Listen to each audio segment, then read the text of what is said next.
ഡൽഹി ഫരീദാബാദിലെ നവീൻ നഗറിൽ കൊല്ലപ്പെട്ട യുവതി പീഡിപ്പിക്കപ്പെട്ടിരുന്നുവെന്ന് പോലീസ്. യുവതിയെ ഭർതൃപിതാവ് ബലാത്സംഗം ചെയ്തതിനു ശേഷമാണ് കൊന്നതെന്നും കൊലപാതകത്തിന് ഭാര്യയും മകനും ഇയാളെ സഹായിച്ചതായും പോലീസ് കണ്ടെത്തി. ഭർത്താവിന്റെ മാതാപിതാക്കളെ പോലീസ് കസ്റ്റഡിയിലെടുത്തു. യുവതിയുടെ ഭർത്താവിനായി തിരച്ചിൽ വ്യാപകമാക്കി. ജൂൺ 20-നാണ് മൃതദേഹം കണ്ടെത്തിയത്. ഏപ്രിൽ 21 രാത്രിയിലാണ് യുവതിയെ കൊന്നതെന്നും മൃതദേഹം കുഴിച്ചിടുകയായിരുന്നുവെന്നും അന്വേഷണത്തിൽ കണ്ടെത്തി.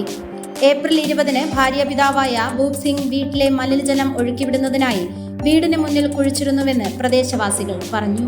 ഏപ്രിൽ 22 ആയപ്പോഴേക്കും കുഴി മൂടി 2 ദിവസത്തിനു ശേഷം മരുമകളെ കാണാതായതായി ഭൂപ് സിംഗ് അയൽക്കാരെ അറിയിച്ചു. സംശയം തോന്നാതിരിക്കാൻ പോലീസ് സ്റ്റേഷനിൽ പരാതിയും നൽകി. സംഭവം അറിഞ്ഞ യുവതിയുടെ കുടുംബം നവീൻ നഗറിലെ പല പോലീസ് സ്റ്റേഷനുകളിൽ പരാതി നൽകി. നിരവധി തവണ സമീപിച്ചിട്ടും പോലീസ് പരാതിയിൽ നടപടിയെടുത്തില്ല. ഒടുവിൽ കുടുംബം DCP ഉഷ കുണ്ടുവിന് പരാതി നൽകി. അദ്ദേഹം കൂടുതൽ അന്വേഷണത്തിന് ഉത്തരവിടുകയായിരുന്നു. വീടിന് മുന്നിൽ കുഴിയെടുക്കുകയും യുവതിയുടെ മൃതദേഹം കണ്ടെത്തുകയുമായിരുന്നു. ഭൂപ് സിംഗിനെ മാത്രമാണ് അറസ്റ്റ് ചെയ്തത്. കുടുംബത്തിന്റെ പരാതിയെ തുടർന്ന് പിന്നീട് നടത്തിയ വിശദാന്വേഷണത്തിലാണ് യുവതിയുടെ അമ്മായിയമ്മ സോണിയയും യുവതിയുടെ ഭർത്താവ് അരുണും കൊലപാതകത്തിൽ പങ്കാളികളാണെന്ന് കണ്ടെത്തിയത്. യുവതിയെ ബലാത്സംഗം ചെയ്തതിനു ശേഷം വസ്ത്രങ്ങൾ ഉപയോഗിച്ച് കഴുത്ത് ഞെരിച്ചു കൊന്നുവെന്നാണ് പോലീസ് നിഗമനം.